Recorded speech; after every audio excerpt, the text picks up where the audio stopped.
이재명 정부의 부동산 정책 현황과 앞으로의 방향. 뉴스 읽어주는 언니. 3. 가닥 잡힌 국토부 인사 어떤 정책 나올까? 지난 11일 이 대통령이 국토부 장관 후보자에 김윤덕 의원을 내정하며 이재명 정부 초대 내각 인선이 마무리되었습니다. 아직 인사청문회 절차가 남아있지만 곧 부동산 정책의 컨트롤 타워인 국토부도 자리를 갖출 것으로 보이며 이재명 정부의 초대 국토교통부는 최근 문제가 되고 있는 지역주택조합 문제 개선이나 LH 구조 개혁 토지 용도 변경을 활용한 주택 공급 활성화 등을 우선 추진할 것으로 관측됩니다. 이 대통령은 후보 시절부터 지역주택조합 사업의 구조적 문제점을 지적해왔고 시행사 없이 조합원들이 직접 사업하기 때문에 사업비를 절감할 수 있는 장점이 있지만 탈퇴 및 환불이 지연되는 등의 문제가 지속적으로 발생한다는 것이었습니다. 최근 국토연구원이 발표한 지역주택조합의 현황 및 이슈와 정책 방향 보고서에 따르면 현재 지역주택조합 사업은 대규모 공사비 증액 문제와 지주택조합 운영의 불투명성, 토지 미확보 리스크와 같은 문제가 다수 발생하고 있으며 실제로 국토부에 따르면 전국 지주택 사업지 618곳 중 30.2%에 해당하는 187곳이 분쟁 중이고 전체 사업지 중 조합 설립 인가를 받지 못한 곳만 51.1%에 달하는 등 정상적인 사업 운영에 어려움을 겪고 있는 것으로 알려졌습니다. 이에 정부는 8월 말까지 전국 지주택 사업 실태 전수 조사를 실시하고 제도 개선을 위한 연구 용역을 발주했으며 부당행위가 적발될 경우 과태료를 부과하거나 사법적 조치를 취하는 방안도 검토 중인 것으로 알려졌습니다. 또한 국회도 지주택 사업의 공사비가 일정 비율 이상 오르거나 정족수 이상 조합원의 요구가 있을 시 전문기관의 공사비 검증을 의무화하는 법안을 발의하는 등 지주택 사업의 구조적 문제로 인한 피해를 줄이기 위해 노력할 것으로 관측되고 있습니다. 이재명 정부는 LH의 토지 매각 중심 사업 구조도 손볼 것으로 예상됩니다. LH가 토지 매각만 하는 것이 아닌 직접 개발 및 공급을 하도록 유도할 것으로 관측되며 현재 LH의 사업 구조는 공공 소유의 땅을 개발해 조성한 공공택지의 일부를 건설사에 분양하는 택지 분양 사업 비중이 높습니다. LH는 택지만 매각하고 이를 분양받은 건설사가 시공과 분양을 책임지는 구조입니다.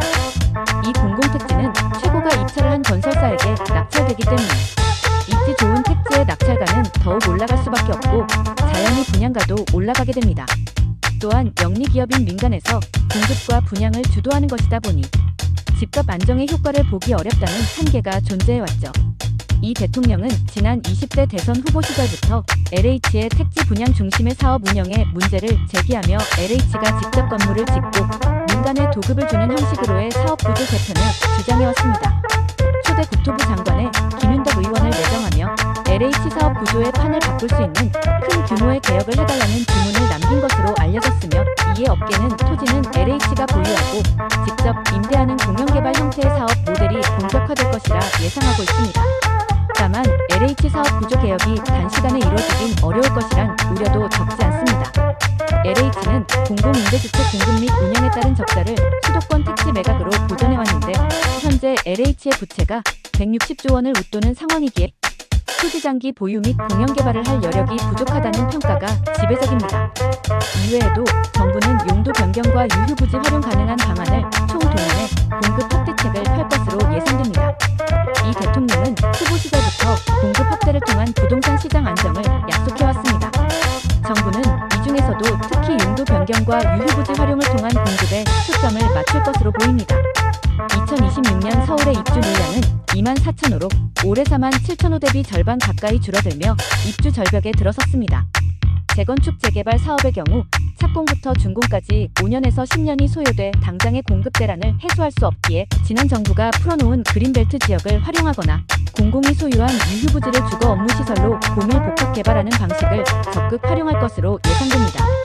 더불어 1기 신도시 재정비와 3기 신도시 개발, 신속 추진 및 용적률 상향 등의 방안도 나올 것으로 관측되고 있습니다. 한 가지 달라진 점은 김윤덕 국토부 장관 후보자가 재건축 초과 이익 환수제 폐지도 검토하겠다는 입장을 밝혔다는 것입니다. 그간 여당은 제초안 폐지를 지속적으로 반대해왔고 이 대통령도 그동안 제초안 존폐에 대한 입장은 밝히지 않았지만 재건축으로 발생한 과도한 이익은 사회 공공을 위해 환원해야 한다는 입장을 고수해온 만큼 현행 유지될 것이란 관측이 지배적이었습니다. 하지만 김 후보자의 발언으로 미루어 보아 제초안을 바라보는 정부 시각에도 변화가 생긴 것으로 보입니다. 곧 구성될 새로운 정권의 국토교통부도 적절한 주택 공급 확대 방안과 건설 경기 회복 대책을 마련해야 할 것입니다.